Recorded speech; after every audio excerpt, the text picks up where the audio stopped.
कुछ भी नहीं था, बस आप ये समझो कि कल एक्सपायरी है ना, उससे पहले एक्सपायरी से पहले बाजार थोड़ा हल्का हुआ है। बहुत तेजी के बाद आप ऑलमोस्ट इस पूरे मार्च सीरीज में देखो तो दे दनादन भागे हो आप मार्च सीरीज में, 2000 पॉइंट से ज्यादा भाग गए थे। तो वहां से एक करेक्शन ओवरड्यू थी तो वो आ गई।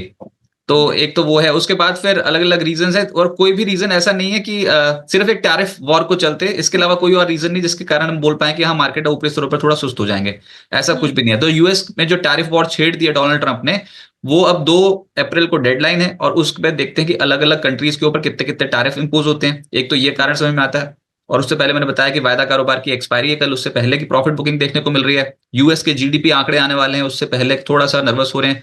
कल ही आ जाएंगे जीडीपी आंकड़े, यूके के भी आएंगे और यूएस के भी आएंगे। जी। अब इन समीकरणों के बीच में आप बहुत तेज गति से ऊपर चले गए थे, और mid cap small cap stocks भी भागे थे। याद करिए पिछले कुछ दिनों में किस तरीके से भागे हो, 30-25% की रिकवरी हुई है लोअर एंड पे मिड कैप और स्मॉल कैप स्टॉक्स में। लेकिन एंड डिसीजन का मूड माहौल हमेशा रहेगा, इंस्टीट्यूशंस हायर साइड पे थोड़ा सा कॉशियस रहेंगे इस रैली को लेकर। हाँ, ये हो सकता है कि बाजार में थोड़ा ठहराव आ जाए ऊपर 23,000, अभी 23,800 के आसपास आप पहुंचे, और वहां पर आके थोड़ा सा आपने रेजिस्टेंस बनाने की कोशिश करी 23,800 23,850 के आसपास। तो वो तो अब एक इंपॉर्टेंट लेवल फिर से बन गया, 2 बार टकरा चुके हो आप। एक बार पहले भी इसी लेवल से आप टूटे थे इन फरवरी 5 फरवरी को, और उसके बाद इस बार भी 25 मार्च को आप यही 23,800 वाले जोन से 23,869 वाले जोन से फिर से टूटे हो। तो ये जो एक जोन है 23,800 23,850 वाला, ये एक रेजिस्टेंस की तरह एक्ट कर रहा है। अब हमको क्या करना है, हमको तेजी वाले मार्केट में रेजिस्टेंस तो समझ में आ गया कि ये लेवल जब टापेंगे तभी असली तेज बनेगी, लेकिन लोअर लेवल्स पे फिर से दोबारा कहां री एंटर करना है उसको आइडेंटिफाई करना है। तो आज जो तेजी की पोजीशन थी ना, बहुत ज्यादा ओवर कॉन्फिडेंस वाली तेजी पोजीशन, वो थोड़ी सी छूट गई मार्केट में आज। और अब लोअर एंड पे जब इंपॉर्टेंट सपोर्ट जोन्स पे फिर से बेस बनाने की कोशिश करेंगे, वहां से हो सकता है बुल्स फिर से पिकअप करते हुए नजर आए।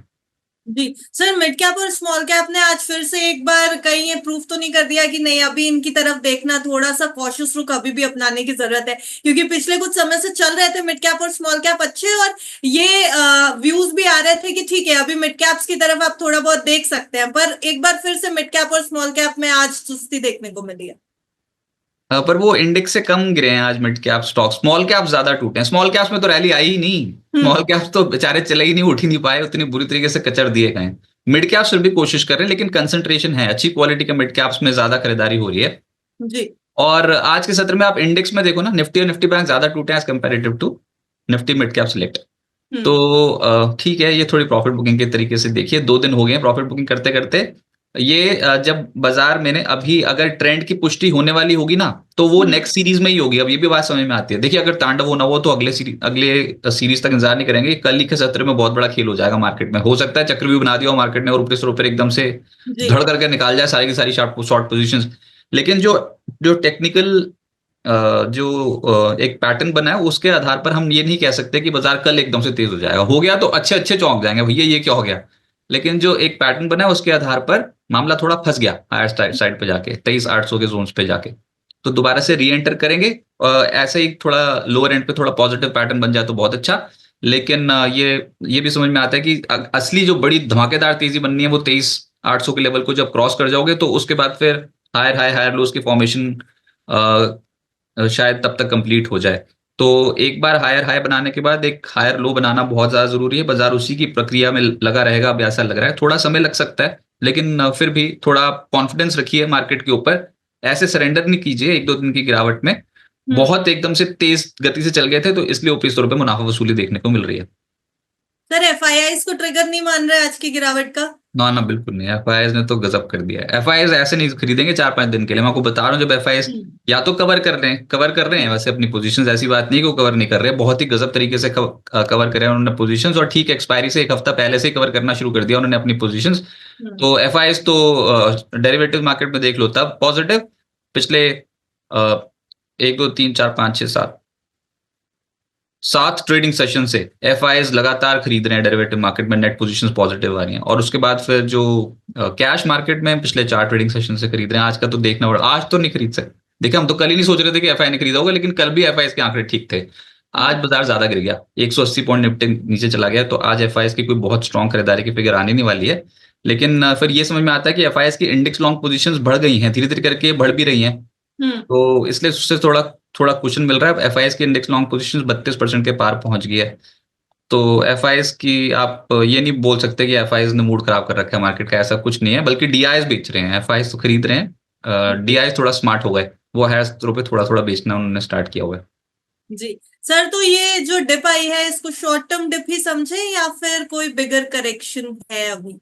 देखिए अभी तो हम वो करेक्शन से निपट रहे हैं जो सितंबर से शुरू हुई है। जी। तो बिगर करेक्शन वाले ट्रेंड में ही हो आप, उसके बीच में कंसोलिडेशन हो सकती है, थोड़ा टाइम पास कर सकता है मार्केट, लेकिन ताबड़तोड़ तेजी वाला ट्रेंड तो बन ही नहीं रहा है।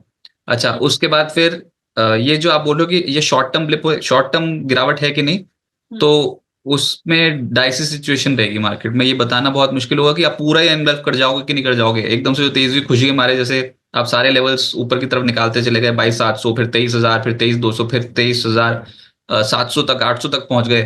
तो देखने में तो बहुत अच्छा लगता है, लेकिन फिर अगर उसकी विपरीत स्थिति पड़ी, तो फिर अगर कुछ इंपॉर्टेंट सपोर्ट जोन्स तोड़ते चले जाओगे ना, तब दिक्कत आएगी। अभी के हिसाब से टेम्परेरी लग रहा है मामला, मतलब अभी के हिसाब से हम अपना स्टांस चेंज नहीं कर रहे हैं, because we are trading above important moving averages. Short term long term सबके ऊपर ही चल रहे हैं। थोड़ा सा इसी मूविंग एवरेज के आसपास ही बेस बनाने की कोशिश होगी।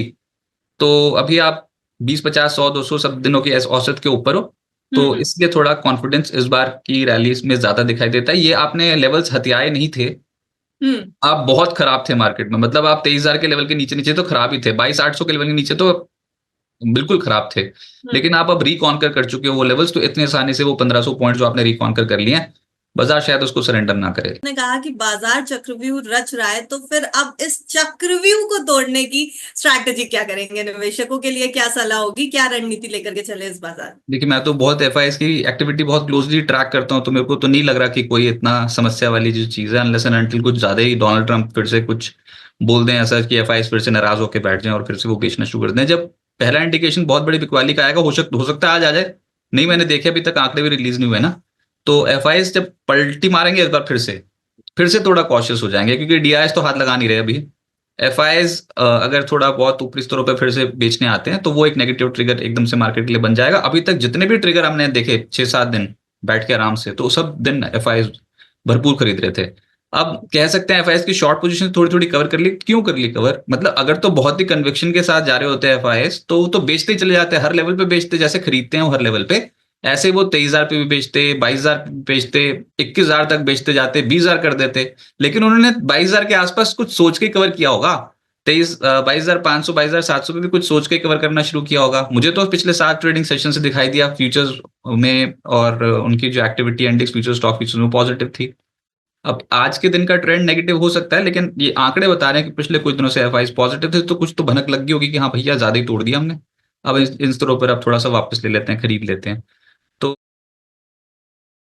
जी में तो जब तक इंपॉर्टेंट एवरेजेस के नीचे ना हो, जब तक इंपॉर्टेंट लेवल्स ना तोड़ो, तब तक कुछ नहीं। एक इंडिकेशन आज थोड़ा नेगेटिव इसलिए पड़ गया क्योंकि आज आपने पिछले दिन के लो के लेवल के नीचे की क्लोजिंग दिखा दी है, जो कल हम बोल रहे थे कि नहीं हो सकता है, पिछले दिन के लो को तो तोड़ो पहले। तो this is the first time बहुत समय बाद साफ तौर पे दिखाई देता है कि आपने पिछले दिन के लो को तोड़ दिया है 7 ट्रेडिंग सेशंस बाद। तो टेक्निकल तौर पे एक नेगेटिव फैक्टर है, लेकिन देखते हैं कि क्या इस फैक्टर को बाजार कितना वेटेज देता है। पैटर्न तो आज कतई पॉजिटिव नहीं है, इसको थोड़ा टापने में थोड़ा टाइम लग जाएगा पॉजिटिव साइड पे, लेकिन पहली बिकवाली दिखाई दी थी इतनी स्ट्रांग जो आज हुई है।